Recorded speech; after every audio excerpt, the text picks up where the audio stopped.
So today I'm going to talk about exactly what I do if I wanted to leave my corporate job and make $10,000 a month ASAP. But here's the thing, you don't need to start from scratch, build this brand new skill set, or have this big 10-page business plan in order to leave your corporate job and start a business. The process that I'm going to show you is actually a lot simpler. If you don't know me, my name is Ayo. I've made more than $2 million online, and I've helped people make this transition from project managers to data scientists to therapists and a wide array of different skilled professionals who have helped make this corporate transition. So this is something that I know works because I've done it with dozens of different clients. So in this video, I'm going to walk you through 3 steps that I would take if I wanted to leave my corporate job ASAP and start making $10,000 per month. So the first step might surprise you because it kind of goes against everything you've been taught about this whole corporate versus entrepreneur idea. So a lot of people get it in their head that when they leave corporate, they have to learn an entirely different skill set because the skills at their corporate job aren't going to translate, but the exact opposite is true. One of the best places for you to look when it comes to figuring out what you want to sell is to literally use the skills that you already have. So if you think about it, the skills that you've developed in your career are already validated by the market. Someone has paid you to do these things already. So that could be something that you could use at another company.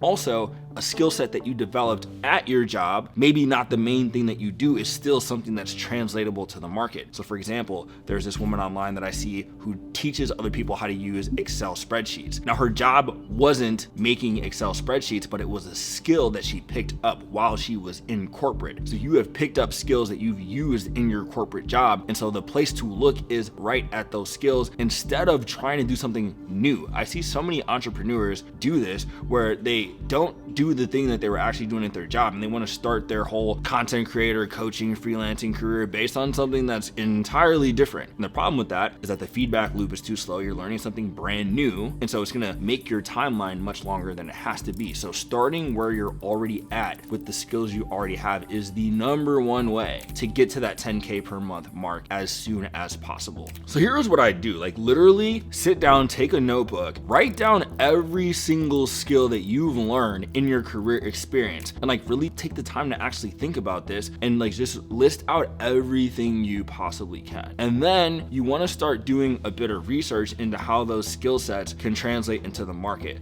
So the first thing you can do is basically, if you're going to do the B2B thing, you could look for companies who want that skill, but they don't want to hire a full-time employee. So that's basically how B2B services work. So you're going to have a client roster where the combined income from your client roster is more than what you would make at your job, but then the companies, they get you at a rate that's lower than having to hire a full-time employee to do the same thing. And also, when you come in as a contractor, you don't have to play the office politics. You're not wasting time in pointless meetings and sending a bunch of emails. Like they just hire you specifically to do that thing. And with the way that the economy is working, a lot of companies are looking for contractors instead of full-time employees. And so you can make a lot of money per client. And since we all know you're not really doing as much work as you think you're doing at work anyways, and so if you have a client roster where you're actually focused on just getting the work done, that's how you can service multiple clients at the same time and still be effective in that same time window. The next thing you could think about is also, do you have experience that could translate into a coaching offer or something where you're mentoring? So I have multiple clients who they basically rose to a senior level in their career, like project management professor who's a senior project manager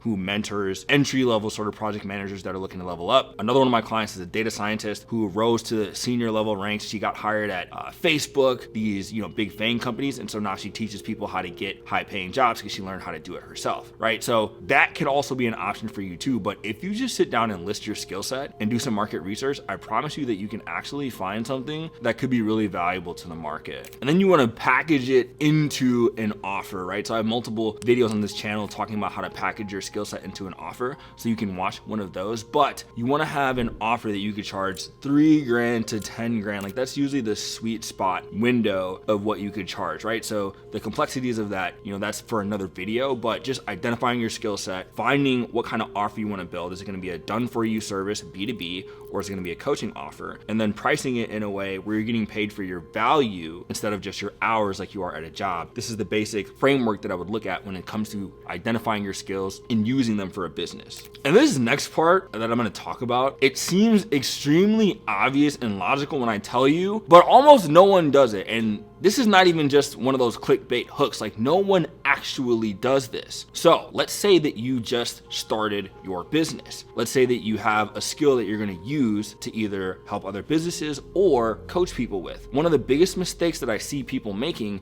is they instantly go to, I'm going to start creating a bunch of content. I need to build a personal brand. I need to get all these followers before I can make money, right? So your mistake is thinking that you don't already have leads, that you don't already have people that you can contact for your business, but it's not true. You can contact the people who you already know. The first place that you should look when it comes to validating your offer, to signing clients, getting customers, is the people that you know, the network that you have spent multiple decades of your life likely building, right? So let's talk about the project manager client that I work with. So she is a senior professor in project management at a university. She's worked in various companies over the years in high-level project management roles. And so the first place that we looked is the gigantic web of people that she has accumulated over time who have benefited from her skills and expertise as a project manager. And so she reached out to former colleagues, she reached out to past students. And what she did, which is what you can do if you're reaching out to your network, you can bring up your services in a way that's not super salesy or not promotional. And so the script, the subtle distinction that you make is, instead of asking them if they want to buy, you ask them if they know anyone is interested in what you have to sell, right? So in her case, she said, hey, I created this new program. I'm working with project managers one-on-one to help them fill their skill gaps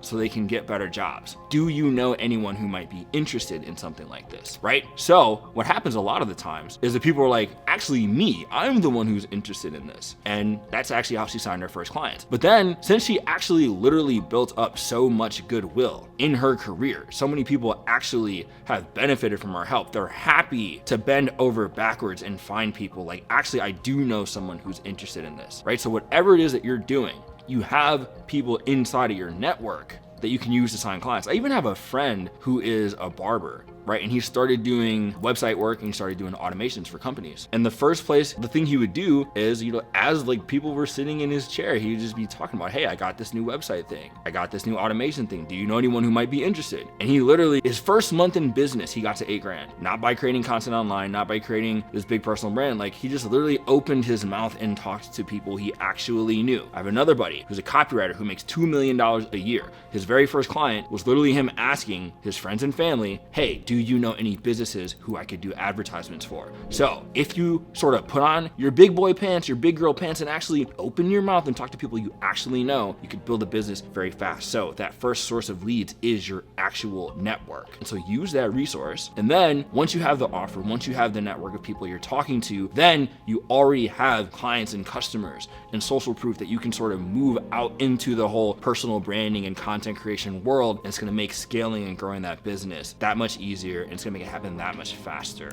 So now in this last part is where you're gonna build this business machine, this sort of apparatus that you're gonna use to get clients. And so you wanna build a lead generation machine. So this is gonna be the part where you start getting online, where you start posting content, but you're gonna wanna do it in a way that turns into actual customers and clients. And so that's where the words to dollars system, the system I help my clients with, comes in. So what you're gonna do, you're gonna pick the platform most conducive to you posting on, right? So for a lot of people who are professionals, maybe that's a place like LinkedIn. And then you're going to create content, you're gonna build a personal brand, but you're gonna do it in a way that actually leads to cash. So when you're posting online, instead of posting random things on your profile, you're gonna be very specific. You're gonna be posting about the things that are on the minds of the people who you want to give you money, right? So that's their problems. That's the things that are frustrating them. It's the things they want in their business or in their lives that they cannot get. but it's the things that they desire to happen in the long term. And so, let's say I'm a copywriter, okay, I might be talking about things like, this is the reason why your ads aren't converting, right? So that's different than these are copywriting tips, right? The business owners don't care about that. They care about the problem. It's like, oh, this is why your ads aren't converting. This is why the spend on your ads is too high because the scripts are wrong. And so in any capacity where you're talking to that ideal client, you want to start identifying like the pain points and talking about those, right? So for example, I have a client who is a corporate recruiter turned career coach, and she actually got to 10 grand a month in 60 days because her content posting strategy was identifying those pain points inside of her clients in a way that kind of attracted a lot of attention and polarized, and then also got people to pay attention. So she wrote this viral post and it was like, hey, I'm a recruiter. I'm a former recruiter. When I look at your resume, I only look at it for 6 seconds. And if I don't see one of these things on your resume, I just next you immediately, right? So it actually pissed a lot of people off because it seems kind of crass and like cold that people would be analyzed that way. But what it did was that it hit a pain point. A lot of people intuitively understand that people are shuffling through their resumes quickly and that they only do have a split second of attention to get from that recruiter, from that company to actually get the job. So the post went viral. She had literally dozens of people inquiring about getting her help with the resume writing services and her career coaching services. And she had a flood of leads come in because her content was directed at that, right? So you have that content that's solving the pain points, and then you actually go out and talk to people. So the system that we use is that anytime someone is talking to you or engaging with your content, you're gonna reach out to them. So if you like a post about resumes, well, then what she's gonna do is reach out and say, hey, notice you liked my post about resumes. Are you currently having some troubles with your resume in terms of getting jobs? So the way that that sort of content works is that if you're talking about a problem and then someone engages with that piece of content, the bridge for you to go talk to them is natural. It's not salesy. It doesn't come across weird like a cold outreach script to somebody who doesn't know you. It's like, hey, you just engaged with a piece of content about a problem. I'm now gonna ask you if you're experiencing that problem. We're gonna talk about the implications of that problem, and then I'm gonna find the gap between where you are and where you wanna be. And then if I feel like I can fill that gap, I'm gonna invite you to speak with me. We're gonna have a conversation on a sales call about closing the deal, or maybe I'll just send you the details of my offer via text and you can close that way. So I've taught my clients to do both. But you see how that process can work very easily if you're targeting the right pain points, and then if you're actually going out and talking to people. And then the last thing you wanna remember if you want your business to continue to grow is like, you should never turn the lead machine off, ever. And so even if you feel like you're at capacity with clients and you don't want to keep doing the content, you don't want to keep doing the outreach, you don't want to keep sending the connection requests, like you have to keep doing it because you have to understand that it's not always going to be this way, right? You're not always going to have an extreme influx of clients. And so you never want to have that lead machine stopping, and you want to keep doing it. And yeah, you want to like operate and navigate your life as an entrepreneur in such a way that you can continue to get leads and also service the clients you have, right? So that's something, maybe I could talk about in more detail for another video, but that is the basics of how you would build a system like this. So in a nutshell, like I've just explained the entire process that you can use to go from corporate to literally building a 6-figure business. It's not as far-fetched as you think. You're using skills that you already have, so that the learning curve is really short. You have already accumulated a network of people, so you can get clients without any social media following at all. You already have leads. And then when you do work those leads, you can move on to the online world. And if your content strategy is very targeted, like I talked about, you're gonna be reaching out to people who are already having the problem that you solve, and then you just insert yourself as the solution. So that is the process from A to Z, but sometimes people want additional help and implementation because there's gonna be a lot of different things you run into when it comes to signing your first couple of clients that are a little bit more nuanced that can be covered in a 10-12 minute video. So if you wanna talk with me one-on-one about building a plan to help you go from corporate to entrepreneur so we can get your business to 10 grand a month as fast as humanly possible, go to the link in the description. So that link is gonna be where you can book a call with me, and we're just gonna sit down and talk about your experience and your business. I will only offer you to work with me if I genuinely think you have a problem I can solve, and if I think you're gonna be successful, right? So if you wanna at least explore that opportunity of working together so that you can facilitate that result, go to the link in the description, book a call with me, and I'll talk to you very, very soon.